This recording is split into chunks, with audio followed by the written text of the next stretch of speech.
हमसे कहा गया, गुरुर्ब्रह्मा गुरुर्विष्णु गुरुर्देवो महेश्वरः, गुरु साक्षात् परब्रह्म तस्मै श्री। गुरु महाराज ने अहेतु की कृपा करके इस ज्ञान की गंगा को बहाया, जिसे मेरे पूज्य पिताजी मालिक साहब कहते हैं, उनके शिष्य थे, उन्होंने ये चीज की।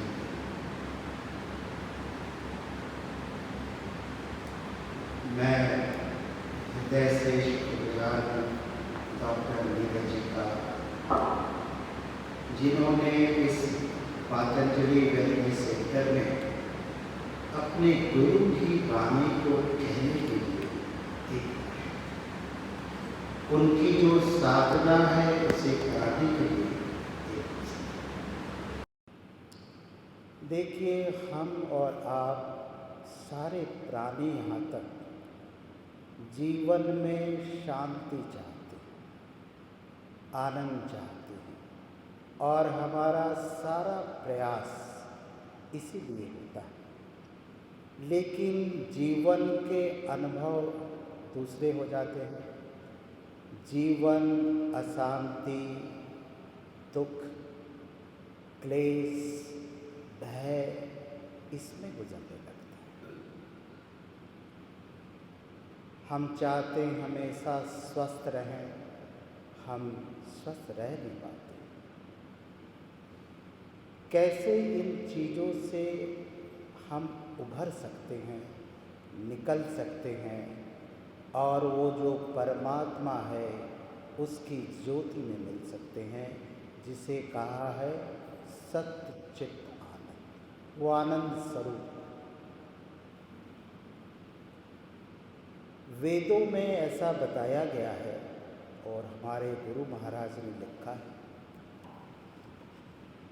कि हमारे और आपके 5 शरीर, एक शरीर तो हम देख रहे हैं, समझ रहे हैं, एहसास कर रहे हैं, लेकिन उन्होंने कहा कि हमारे 5 शरीर, और हर वो शरीर एक दूसरे से सूक्ष्म होता चला जाता है। इसको उन्होंने वेदों में कोश में बांटा, अन्नमय कोश, प्राणमय कोश, मनोमय कोश, विज्ञानमय कोश और आनंदमय कोश। ऐसे जैसे समझ में फिजिकल बॉडी है, इमोशनल बॉडी है, इंटेलेक्चुअल बॉडी है, इस तरह से हमारे 5 हैं। तो ये जो शरीर हमें दिखता है, जिसमें कष्ट और पीड़ाएं होती हैं, इसका इलाज हम वेलनेस सेंटर आते हैं और ये हो जाता है। लेकिन ऐसा क्यों हो रहा है? तो महापुरुष बताते हैं कि कोई भी चीज़, कोई भी बीमारी, कोई भी परेशानी पहले हमारे मन में प्रवेश करती है, और मन के बाद वो कोई 6 महीना, कोई 6 बरस, कोई 18 बरस में धीरे धीरे वो हमारे इस स्थूल शरीर में प्रकट। तो स्थूल शरीर पर तो हम इलाज करते हैं, लेकिन गुरुदेव बताते हैं कि यदि हम सूक्ष्म शरीरों को समझना शुरू करें और जहाँ ये बीमारियाँ, परेशानियाँ, दुख, कलेश प्रवेश करती हैं, अगर हम इन्हीं को रोक पाएँ और जो कुछ हमारे शरीर के अंदर घुस चुका है उसको हम रिवर्स कर पाएँ, ये ज्ञान आध्यात्म देता है, ये मेडिटेशन से आता है। तो जो हमारा विज्ञान में शरीर है, वहीं पर सारे इम्प्रेशन पड़े थे। जैसे किसी चीज़ का ब्लूप्रिंट होता है, एक जगह रहता है और बहुत ऊंची ऊंची बिल्डिंगें ज़मीन पर बन जाती हैं। तो जब विज्ञान में कोश में पहुंच करके हम उन इम्प्रेशनों को देखते हैं और हमारे अंतर में गुरु कृपा से वो क्षमता आती है कि हम उससे वहाँ डिलीट कर देते हैं, तो हमारे स्थूल शरीर में भी वो चीज़ समाप्त हो जाती है। इसके बहुत से तरीके हैं, बहुत से मार्ग हैं, लेकिन हमारे गुरु महाराज ने बताया कि इन सब चीज़ों से तुम दृष्टा, दृष्टा का मतलब देखने वाला, और जब हम पूरी तरह से दृष्टा हो जाते हैं तो धीरे धीरे हमारा जो है ये स्थूल शरीर, मानसिक शरीर, बौद्धिक शरीर धीरे धीरे हमसे अलग हो जाते हैं और हम शुद्ध, पवित्र, निर्मल, जो कहा गया है कि हम उस परमात्मा के अंश हैं, वो हम देखने लगते हैं। हम ये शरीर नहीं है, हम वो आत्मा है जिसका हमें बोध होने लगता है, ज्ञान होने लगता है। अब है कि कैसे हम वहाँ तक चढ़ाई करें, उस स्थिति में पहुँचें। तो गुरु महाराज ने तो कहा कि दृष्टा होना ध्यान का, जब हम ध्यान करते हैं और अपने अंतर में उतरते हैं तो ये देखना शुरू हो जाता है।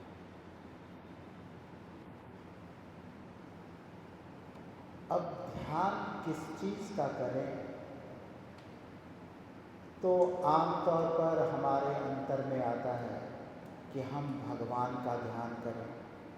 तो गुरु महाराज ने कहा कि आपको भगवान कृष्ण अच्छे लगते हों, राम अच्छे लगते हों, माँ दुर्गा अच्छी लगती हों, हनुमान जी अच्छे लगते हों, जिसमें आपकी श्रद्धा है, जिसे आप मानते हैं। हम कुछ भी नहीं मानते, हम एक नास्तिक हैं समझने के लिए, हम इन बातों को नहीं मानते। तब उन्होंने कहा कि हमारे सामने एक जीवित चीज़ है, देखता है, वो भगवान सूर्य। अगर हमें इन चीज़ों में आस्था नहीं है तो हम भगवान सूर्य को याद करें। अब है हमें क्या और कैसे करना है। इसके लिए है कि सर्वप्रथम हम एक सहज आसन में बैठ जाएं। ऐसे आसन में जिसमें 15-20 मिनट हम सुखपूर्वक बैठ सकें। नेत्र को हल्के से बंद कर लें और ऐसा देखें कि सामने से परमात्मा का प्रकाश आ रहा है, हमारे हृदय में भर रहा है। सारा हृदय परमात्मा के प्रकाश से प्रकाशित हो रहा है। हम उस प्रकाश में लय।